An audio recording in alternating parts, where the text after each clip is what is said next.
Thank you so much, Commissioner Degnan, for agreeing to answer some of our questions today, and also for all of the work that you do for your environmental advocacy. Yeah, welcome, and we're very excited about this. Me too. So first question, for those that maybe aren't fully aware, what is the role of a district commissioner, and what parts of your role do you find the most rewarding? So it's great to be here with you today, Bethany. I am Bridget Degnan. I serve as the Cook County Commissioner for the 12th District. That means I'm elected. My term is 4 years, and I represent the 12th District, which covers much of the city's north and northwest side at the county level of government. So I sit on the county board. There are 17 commissioners and the county board president. So we are responsible for managing the operations of the county and the budget of the county. Cook County is the second largest county in the country, and our budget last year was $6.9 billion. My personal priorities include making sure that we are raising revenue without raising property taxes.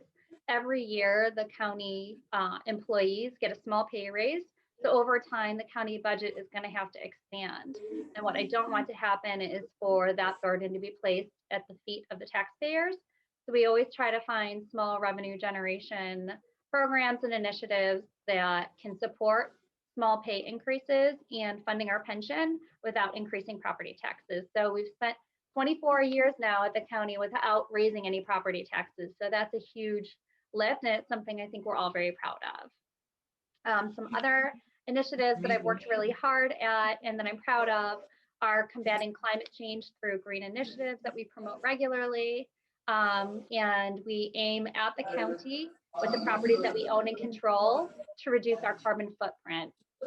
Another thing that we've worked a lot with our 14 aldermen and our partners at the state level at are keeping our neighborhoods safe, legislating our priorities, and last but not least is providing as much information about county services as we can to all of our constituents.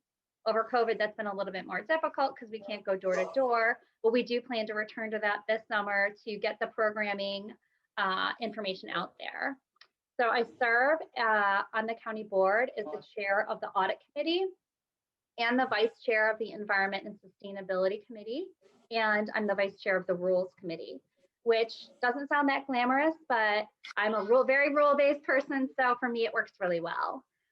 I also serve as a voting member on a number of committees, including contract compliance, criminal justice, finance, the finance subcommittee on litigation, which is where all the litigation against the county or that the county advances goes through that committee. Workers' compensation, the health and hospital committee, Homeland Security and Emergency Management, the Labor Committee, the Legislation and Intergovernmental Committee, Technology and Innovation, Transportation, Zoning and Building. So there's a lot of work that we do at the county, and I would say that the number one thing is that I'm most proud of in serving those committees is that every month we have a board meeting. I have attended every single meeting, every single committee meeting. I connect with every separately elected and appointed person at the county on every single agenda item that comes before me. And I do that before our meeting, so I'm very informed about where we're spending our money and what all of our policy initiatives are. So I'm very vocal on all those things. I'm known as the commissioner that probably asks the most questions about those things. So that's something I'm really proud of too. So another thing that we do at the county is once you are a Cook County commissioner and you're elected into that role, you are also elected onto a parallel board, which is the Forest Preserve Board. So Cook County has 70,000 acres of forest preserves that we manage and own. And I'm the chair of the Environment and Sustainability Committee there and the vice chair of the Rules Committee there. And I'm also a voting member of Audit, Contract Compliance, Finance Subcommittee on Litigation, Labor, Legislation, and Intergovernmental Relations, and Real Estate. So the most rewarding part, I think, for me is getting to meet businesses and people in my district and out, like you, Bethany, and the work that and promote some of the work that you're doing. I'm a North Side Chicago native, so I grew up in Edgebrook, which is on Chicago's northwest side. I have three brothers, and so we have a very, strong family. I have a son and two dogs, and North Center now. And so connecting with people is really my favorite thing about this job. After my undergraduate degree, um, which I got in environmental engineering, I went to serve in the Peace Corps, and that really changed my vision of the way global infrastructure and environmental initiatives really needed to be. So when I served in the Peace Corps, I lived in a very small village called Tesserabugu, and there was no packaging. People farmed, then they ate what they farmed. There was no plastic bags. There was no waste. And, there is a way to live sustainably without as much waste as we have in the US. So that's why when I came back, I practiced as an environmental engineer for 4 years, but I went to law school in order to make sure that I had both the technology side and the law side, so I would know better about how to manage, environmental issues as I move forward in my career, never really thinking that I would be somebody who would run for office. So it just happened to dovetail nicely, and I'm happy to be here. That's incredible. That is a lot of hats that you wear. I'm like speechless. It's just incredibly impressive. And the fact that you've still taken the time to come and support us as a business, not only in your role as commissioner, but in your household, like to come and shop with us. It's just really means a lot to us. And it's really reassuring and really wonderful to know that we have representation like that in our city. So thank you for all that you do. Thanks, Bethany. Sure.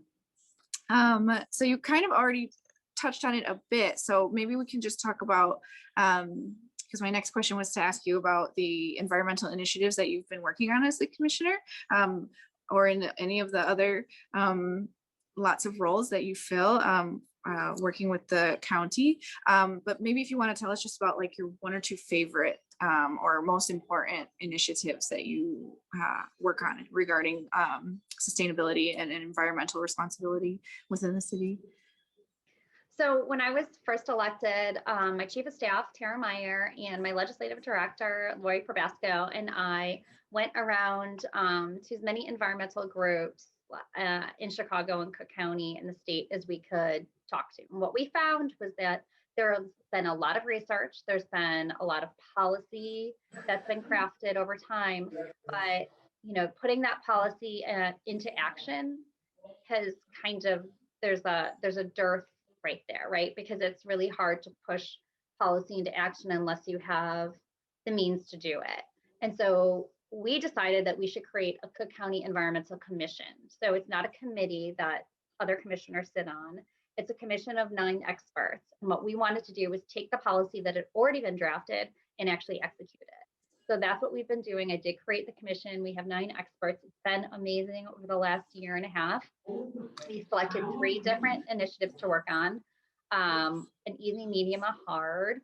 The goals were industrial composting, which would be very difficult for large scale arenas.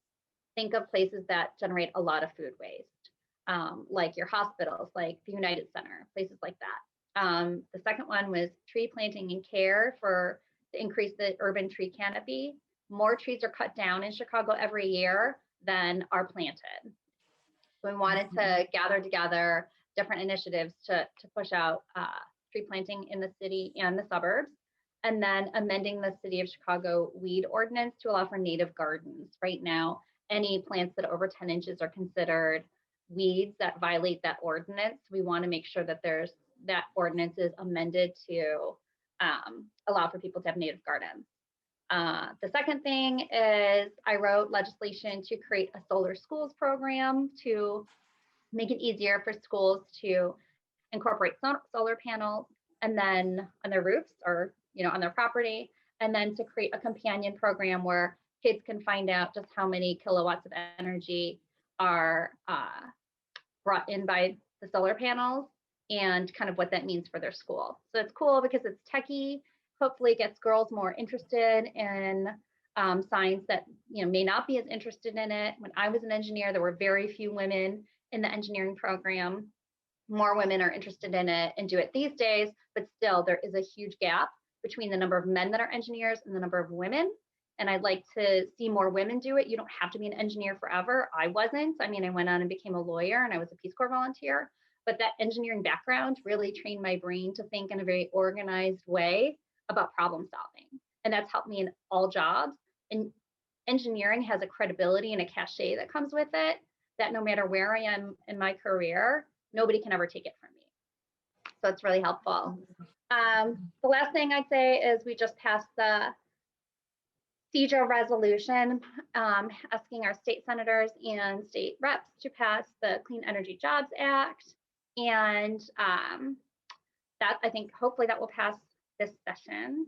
And then the county just got a CPACE program, which is a commercial property assessed clean energy program where commercial buildings can take out long-term loans to get environmental improvements, long-term environmental improvements. And instead of having to pay that loan back, it goes against the property taxes. So you get another line item on your property tax. If you sell the building, the loan doesn't come with you personally, it stays with the building.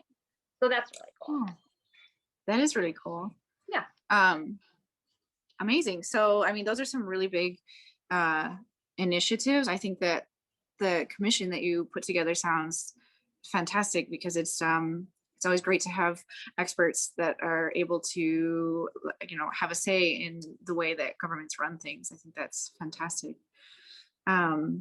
So I know we've spoken quite a lot, you and I, about and even in this interview, about the recycling issue that Chicago faces right now. And I know that's one of our biggest questions from our customers that come in is what to do about the recycling problem in Chicago.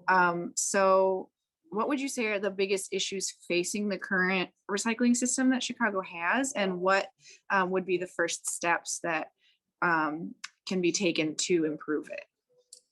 So I think the city knows that they have one of the lowest recycling rates out of any major city. Every year there's certain green organizations that list cities from best to worst in their environmental practices. And I think it was last year or the year before, Chicago was ranked number 47, which means that we have a lot of room for improvement. And so I think last year the city launched a waste management study, and they were hoping to get information from that study and then release the study along with solutions. So I understand that study has been complete, that they've worked on solutions, and that report should come out soon. I think what should be in that report is the way that we recycle in our single versus multiple stream recycling. So basically now people just throw a bunch of stuff that may or may not be recyclable into their blue bins. And what's really worked in Europe and other smaller cities is when you bifurcate your recyclables. So if it's glass, if it's clean paper, you put them into different bins. And so it stays cleaner, it's cheaper for people to recycle, and the end user can make more money on it because nobody's just going to come pick up all of our garbage and recycle it out of the goodness of their heart. It has to be something that has a capitalist nature to it. So we have to just make it easier for those businesses to use it as an end product. So I would like to see that done. And I'd also like to see the city implement an industrial compost system like they have in other parts of the country. And I think, diverting our food waste could go a long way in reducing our reliance on landfills. Absolutely. I think that's a really great point that you bring up about the separate recycling streams, because I think, if you have a container that's already, separated, and the rules for what goes into each, slot is already written on it, it's going to take a lot of the guesswork out of it for people. We have our recycling out from our shop on the street, and we've had people put all kind of things, which I think are well-intentioned things that you would think would be recyclable but are not, or like dirty pizza boxes and stuff like that. So I think there's also kind of a lack of understanding about what is recyclable and what's not. Education. So education is important. And I mean, what better way to educate people than when they go to the recycling bin, it's already done, it's written out and, you know, compartmentalized for them. So it would take a lot of the guesswork out. So I think that's a really great point. Excellent. So next question is, what would you say is something that the constituents in District 12 and citizens of Chicago in general can do to help make some headway regarding recycling in Chicago? Well, I think that's a great question. And I think it's something that a lot of people Google, a lot of people want more information on. And the number one thing I think we need to focus on is consumer behavior. So your money that you spent at the grocery store or at, you know, whatever store you choose to shop at, you have power with the amount of money that you're spending. And if you demand as a consumer to have things be more ecologically friendly or sustainable, those stores will then pivot and choose products that fit what you want as a consumer. So I think, especially with fast fashion, I think people need to be more concerned about what they're buying. So if you're going to buy something in the summer, make sure it's linen. Linen uses a lot less water, a lot less chemicals than something that has spandex or plastic in it or nylon. Choose what kind of fabrics you're buying. If you're going to think about buying new versus buying used, there are great consignment, there are great thrift stores in and around Chicago that have new clothing that still has tags on it. So you have kids grow out of stuff so quickly. I know I have a 15-year-old, literally he just grew 5 inches in a year. So buying, especially all of his summer clothes at a thrift store, coming home, washing them. I mean, they're new, you know, Gap shorts or whatever I buy him, they're not new. And then when he uses them for 1 summer or 2 summers, then I bring them back and I donate them back to the same thrift store so that somebody else can use them. I mean, I just so happen to have a kid that is not hard on his clothes. So a lot of that stuff can be recycled, or I give it to my friends who have kids that are about that same age. Just the way that you think about every single thing you consume. Like I just tried to stop consuming as much plastic. I mean, I buy bar soap now because it comes in a paper/cardboard container instead of a pump that is plastic.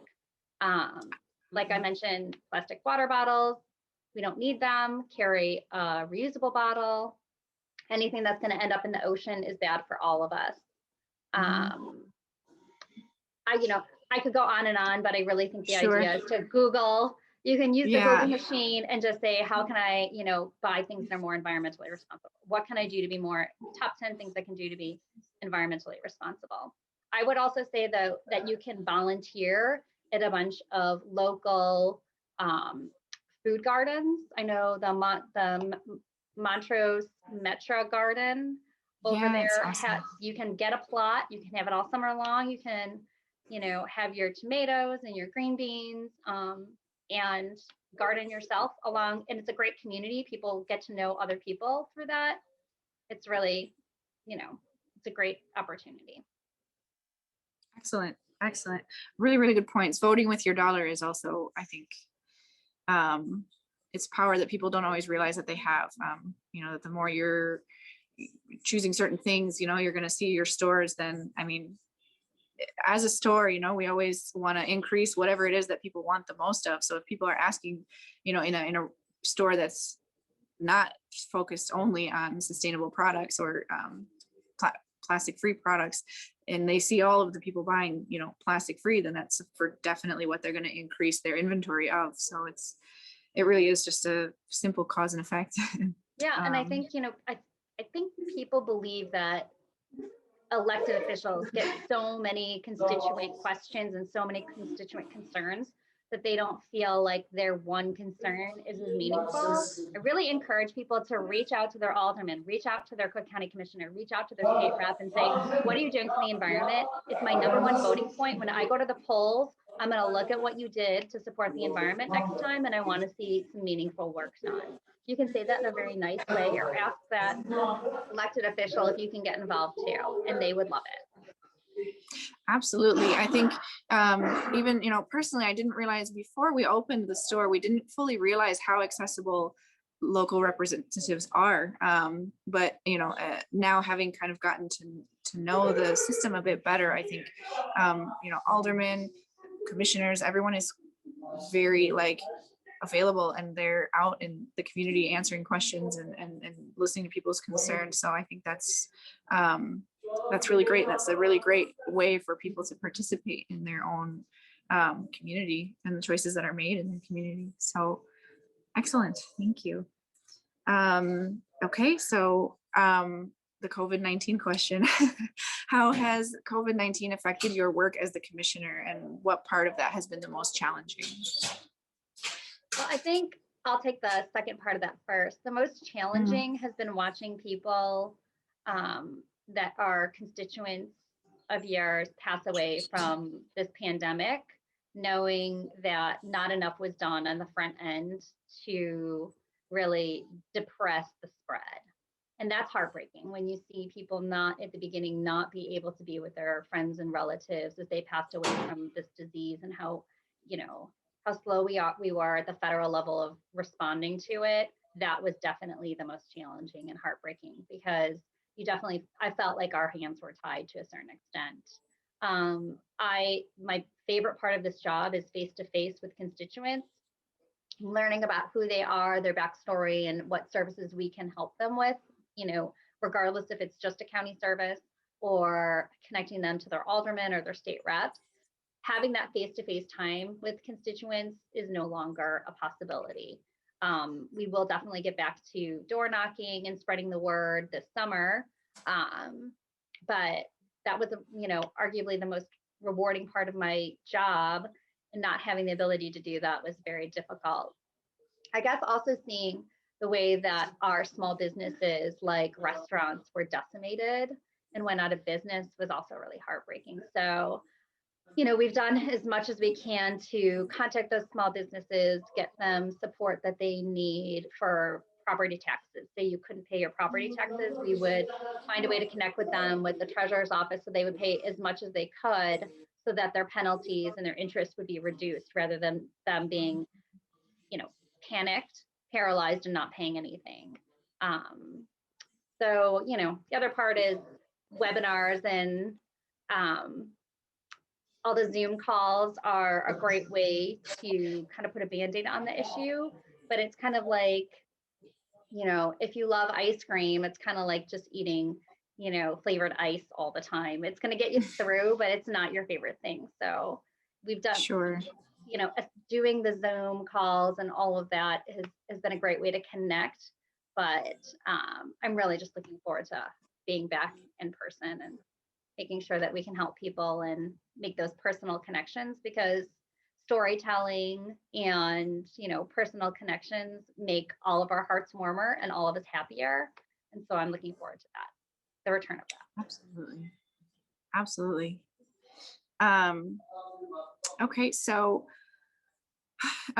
in terms of like you have a lot of different initiatives running in within the district and in the county.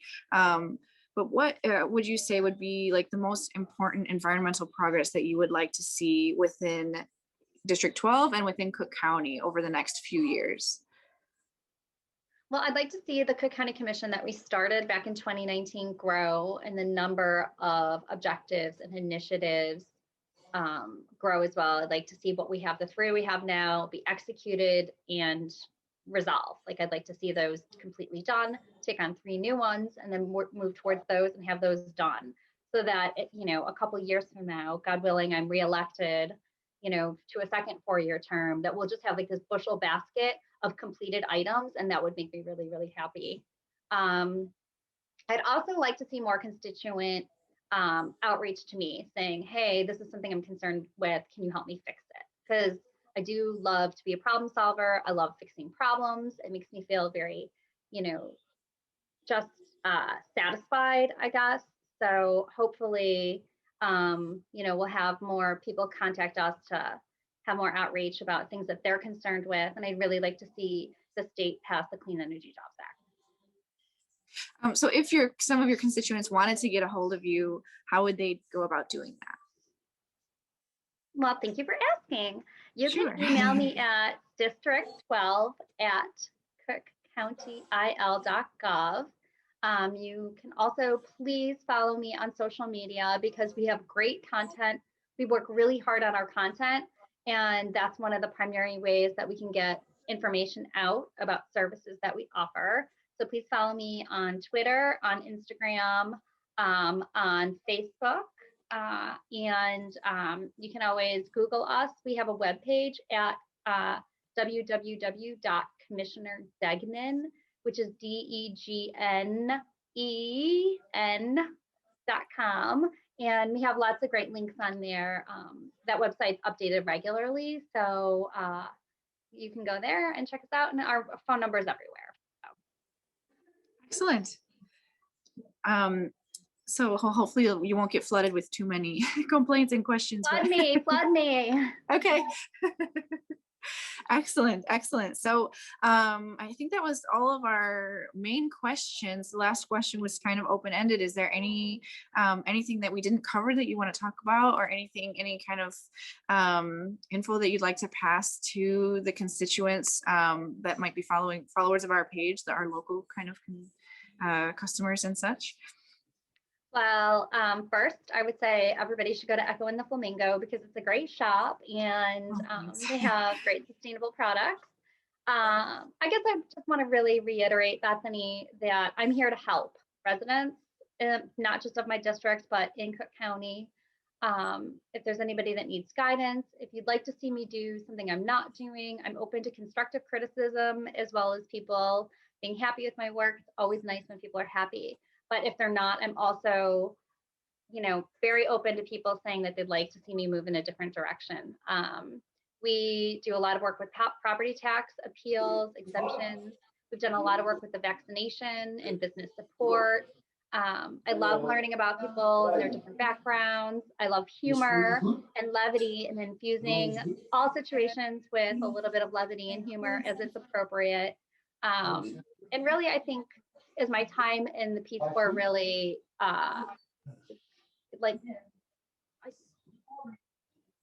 not dictated, but I guess my time in the Peace Corps really just kind of solidified personally that being an advocate for women's rights and being an advocate for racial equality is something that we all need to talk about and something that we all need to discuss. I think there's a lot of progressive people in my district, but I would really encourage people to reach out to those that may be less inclined to be as tolerant to racial equality and women's rights, and really talk to those people and ask questions in a meaningful way to encourage people to get more involved in that. So I'm excited to share all about our Earth Month initiatives and activities we'll have through the remainder of April. And two things I want to plug are webinars. We have What Government is Doing for the Environment, and I'm super excited to have Tammy Duckworth, who's going to be our moderator, and that is on April 22nd at 6 p.m. You can check it out on social media, and you'll find the link to the webinar. And then we will have what you can do for the environment, and that is the following week. So we're really excited about those two last webinars for April. Very exciting. Those are some really amazing sounding initiatives, and apologize for the background noise. But yeah, thank you for all that you do. Thank you for taking the time to talk with us, and for all the time that you've spent with us at the store. We also have I guess it'll probably have passed by the time we air this, but we have our event tomorrow too at Gross Park, and yeah, so thank you so much for your time and for everything that you do for the district and for the county. And thank you, Bethany, for everything you do for our neighborhood and for making your vision a reality and allowing people to have the opportunity to learn, to become educated about the environment, and to shop responsibly. Thank you so much. Thank you, Bethany. Take care. Bye, guys.